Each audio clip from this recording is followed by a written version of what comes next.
Hello दोस्तों, आप सभी का हमारे चैनल पर स्वागत है। दोस्तों, आज की वीडियो में हम माइक्रोसॉफ्ट एक्सेल में किस तरीके से अकाउंटिंग का काम कर सकते हैं, अपने जो भी डेली बेसिस के खर्च होते हैं उससे रिलेटेड अकाउंट मेंटेन कर सकते हैं। एग्जाम्पल के तौर पे हमने यहाँ पे एक बैंक पासबुक स्टेटमेंट रखा है जिसमें किस डेट पर हमने क्या चीज़ की, कब हमारा अमाउंट क्रेडिट हुआ, कब हमारा अमाउंट डेबिट हुआ और उस बेस पर हमारे पास क्या बैलेंस बच रहा है वो चीज़ यहाँ पे शो करने वाले हैं। जैसे एक एग्जांपल लेते हैं। एक 2024 को हमने एक बैंक अकाउंट खोला जिसमें हमने 50,000 रुपया डिपॉजिट किया। तो आप देखेंगे बैलेंस में हमारे पास 50,000 रुपया आ गया। 1/2/2024 को हमने एक चेयर खरीदी जिसकी कीमत थी 5,000 रुपया। तो अब हमारे बैंक से 5,000 रुपया निकल चुका है, तो अभी करंट बैलेंस हमारे पास बचा है 45,000 रुपया। इसी तरीके से अगले महीने में हमने 5,000 रुपया अपने एम्प्लॉय को सैलरी दी है। अब अगर आप इसे देखेंगे तो इसका जो अमाउंट होगा वो बच रहा है 40,000 रुपया। उसके बाद हमने कुछ कमीशन रिसीव किया है 5,000 रुपये का। तो अब आप देखेंगे फिर से हमारा जो अमाउंट है वो 45,000 हो गया। इसके बाद हमने एक कंप्यूटर ख़रीदा है 12,500 रुपये का। तो 45,000 रुपये में से 12,500 रुपये यहाँ पे आपको माइनस होता हुआ दिखाई देगा, यानी अब हमारे पास 32,500 रुपया है। फिर हमने 600 रुपया और रिसीव किया फ़ी के रूप में। तो अब ये 6,000 रुपया ये पैसा यहाँ पे आपको ऐड होता दिखाई दे रहा है, राइट। तो जहाँ पर भी आप देखेंगे कि सीआर में पैसा है वो हमारे बैलेंस शीट में ऐड हो रहा है, और जहाँ पे डीआर में पैसा है यानी डेबिट में है वहाँ पे वो पैसा डिडक्ट हो रहा है। यहाँ पे आप देखेंगे तो हमारे पास एक बैंक था, बैंक में जो हमने पैसा डिपॉजिट किया था वो था 50,000 रुपया। तो नॉर्मली बैलेंस हमारा 50,000 का हो गया। उसके बाद हमने एक चेयर खरीदी जिसकी कीमत थी 5,000 रुपया। तो 50,000 रुपये में से 5,000 माइनस हुआ। इसी तरीके से फिर हमने एम्प्लॉय को सैलरी 5,000 दिया, तो फिर यहाँ पे से भी 5,000 माइनस हो गया। 50,000 था जिसमें से 5,000 और 5,000 दोनों को मिला के 10,000 होता, तो आप देखेंगे 40,000 बचा। फिर हमने कमीशन के रूप में 5,000 रिसीव किया है, तो हमारे बैंक अकाउंट में आ गया 45,000 रुपया, यानी पहले 40,000 रुपया था, अभी 5,000 इंक्रीज हो गया। उसके बाद हमने क्या किया है, 12,000 रुपये का कंप्यूटर खरीदा। अब हमारे पास 45,000 रुपया था, उसमें से 12,500 रुपया कट गया, तो 32,500 रुपया बचा। फिर हमने कुछ फीस रिसीव की है जिसमें 6,000 रुपया है। तो यहाँ पे आप देखेंगे 32,000 में 6,000 ऐड हो गया, तो 38,500 रुपया हुआ। तो ये चीज़ हमने कैसे किया है आपको भी चले सिखाते हैं। चलिए आते हैं नेक्स्ट शीट पे जहाँ पे हम स्टेप बाय स्टेप देखेंगे। मैंने उसका फॉर्मेट पहले से रेडी रखा है ताकि थोड़ा सा समय कम लगे। हमने यहाँ पे सीरियल नंबर में डाला BN101, ये हमारा पहला सीरियल नंबर है। डेट ले लेते हैं 01/09/2024। यहाँ पे ले लेते हैं open bank account in HDFC। ठीक है, हमने क्या किया, एक बैंक अकाउंट खोला है और उसमें डिपॉजिट कर देते हैं 50,000 रुपया, 50,000 रुपीज़। तो ये जो 50,000 हमने रुपीज़ डाला वो एक्चुअली हमारा बैलेंस हो जाना चाहिए। तो हमने यहाँ पे लिखा इक्वल टू जो भी हमने क्रेडिट किया था वही बैलेंस में हमने ले लिए। तो बैलेंस अमाउंट हो गया 50,000। नेक्स्ट, इसी को हम इंक्रीज कर देते हैं 2-3 लोगों के लिए। 02/09/2024, यहाँ पे हम क्या करते हैं, किसी को सैलरी दे देते हैं या फिर विड्रॉ कर लेते हैं। विड्रॉ कैश, कितना विड्रॉ किया, 5,000। तो अब हमारे अकाउंट में से 5,000 रुपया माइनस हो जाना चाहिए, राइट। तो यहाँ पे फार्मूला लगाएंगे इक्वल टू, मैं थोड़ा जूम कर देता हूँ ताकि आपको ईजिली दिखाई दे फार्मूला कि कैसे काम हो रहा है। ठीक है, आ जाइए।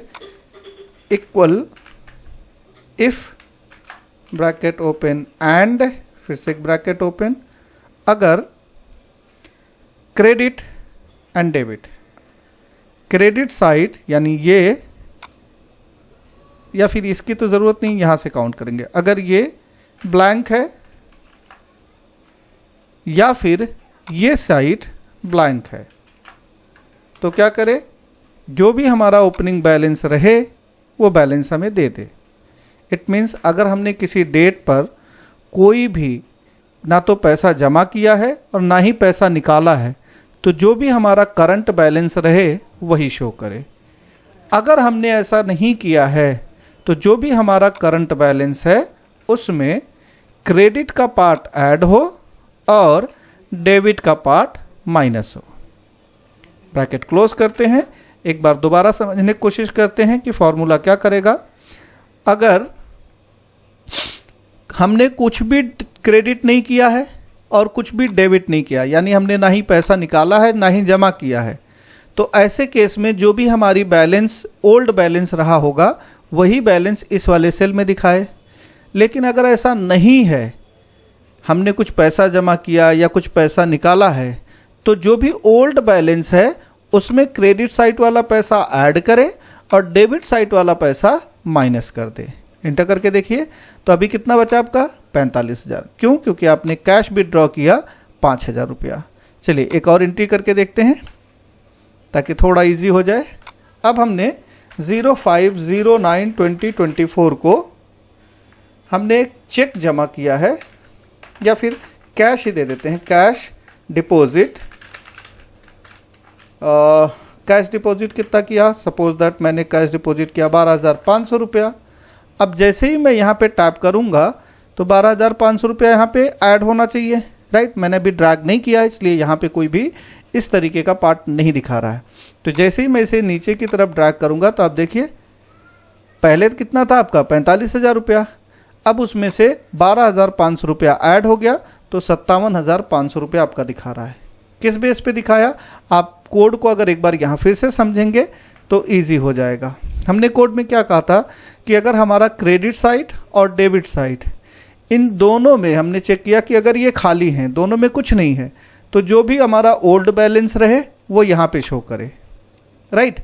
लेकिन अगर ऐसा नहीं है, या तो क्रेडिट साइड या डेबिट साइड में हमने कुछ भी ऐड किया है, तो अगर जो भी हमारा ओल्ड वाला बैलेंस है उसमें क्रेडिट साइड वाला पैसा ऐड हो और डेबिट साइड वाला पैसा माइनस हो। ठीक है, चलिए एक और हिस्सा इस पे एंट्री करके देखते हैं। 0609/2024 यहाँ पे हमने चेयर खरीदा है, परचेज चेयर्स कितने का ले लिए? 6,500 का। तो यहाँ पे हमारा डेबिट साइड जाएगा क्योंकि ये हमारा खर्चा है, तो हमने यहाँ पे लिया। अब हमारे पास है 57,500 और 6,500 रुपया हमने खर्च किया है। तो अब जब मैं इसे ड्रैग करूँगा तो आप देखेंगे 51,000 ही रुपया मेरे पास बचा हुआ है, राइट। क्योंकि 6,500 57,500 रुपये में से निकला तो आपके पास बचा 51,000 रुपया। ठीक है, एक और एंट्री कर देते हैं ताकि आपको अच्छे से समझ में आए। 07/09/2024 यहाँ पे हमने क्या किया? सैलरी पाए हैं, रिसीव सैलरी। यहाँ पे लिख देता हूँ receive salary RS 23,500। Now checkout, जब मैं इसे ड्रैग करूँगा तो इस बार 23,500 रुपये इसमें ऐड होके 74,500 रुपये आपको यहाँ पे दिखाई दे रहा होगा। तो आपको बस फॉर्मूले पे काम करना है। बाकी यहाँ पे आप देखेंगे तो RS आ रहा है, यहाँ पे RS आ रहा है, यहाँ पे बैलेंस लिख के आ रहा है। ये चीज़ें कैसे आई हैं वो भी समझ लेते हैं। सबसे पहले देखिए, जो भी हम यहाँ पे नंबर डालते हैं नॉर्मली वो आपको वही नंबर दिखाई देता है। तो हमने क्या किया है, यहाँ पे देखिए मैं सेलेक्ट कर लेता हूँ, कंट्रोल के साथ 1 प्रेस करिए, इससे आपको फॉर्मेट सेल खुल जाता है। कस्टम पे जाना है और यहाँ पे आपको क्या करना है, सबसे पहले देखिए 5,000 दिखा रहा है इस तरीके से। तो हमें क्या करना है, जर्नल को रिमूव करना है और यहाँ पे लिखना है double inverted comma RS, colon लगाना है, स्पेस देके डबल इन्वर्टेड कॉमा, उसके बाद आपको एक हैश लगा देना है, हैश। तो आप देखेंगे डेमो में यहाँ पे RS 5,000 आ रहा है। तो जैसे हम यहाँ पे ओके करेंगे तो आप देखेंगे वही आ रहा है। ठीक है, इसी तरीके से इसमें भी और इसी तरीके से हमने इसमें भी इस्तेमाल किया है। होप कि आपको ये समझ में आए। अगर आपको हमारी वीडियो अच्छी लगे तो हमारे वीडियो को लाइक करें, चैनल को सब्सक्राइब करें और अपने दोस्तों में शेयर करें। मिलते हैं नेक्स्ट वीडियो में। अपना ख्याल रखें।